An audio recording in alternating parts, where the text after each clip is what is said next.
কই মাছের এত কাঁটা অনেকেই খেতে পছন্দ করো না, তার মধ্যেও বেশ কিছু জনের এই মাছটা খুবই প্রিয়।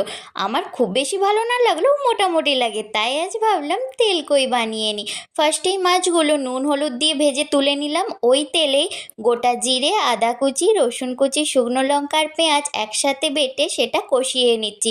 ভালো করে কষানো হয়ে গেলে 2 চামচ হলুদ গুঁড়ো, সামান্য একটু নুন, লঙ্কা গুঁড়ো দিয়ে ভালো করে কষিয়ে নিচ্ছি। আর সামান্য একটু ধনে গুঁড়োও দিয়ে দিলাম।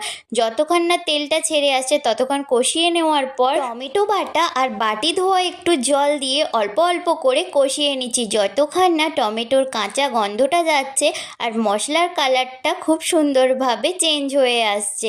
দেখো কতটা সুন্দর তেলটা বেরিয়ে এসেছে আর মশলাটাও কষানো হয়ে গিয়েছে। তাই বাকি জলটাও দিয়ে দিলাম, আর যতটা পরিমাণে জল লাগবে দিয়ে অল্প পরিমাণে চিনি আর ভেজে রাখা মাছগুলোও দিয়ে দিলাম। এবারে একটু কষিয়ে ভালো করে নেড়ে চেড়ে ঢাকা দিয়ে রাখবো, যতক্ষণ না মাছটা থেকে একদম ভালো করে তেলটা ছেড়ে আসছে।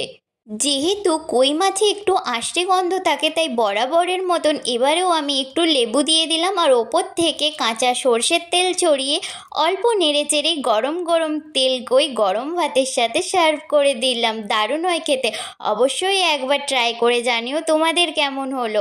তারপরে মা বলল যে কাঁচকলা ভাজা আর কাঁকরোল ভাজাও করেছি, সেটাও নিয়ে নে, ফটোটা ভালো আসবে। তো মায়ের কথা কি আর ফেলা যায়, নিয়ে একসাথে সব কিছু খেয়ে নিলাম। সবাইকে টাটা।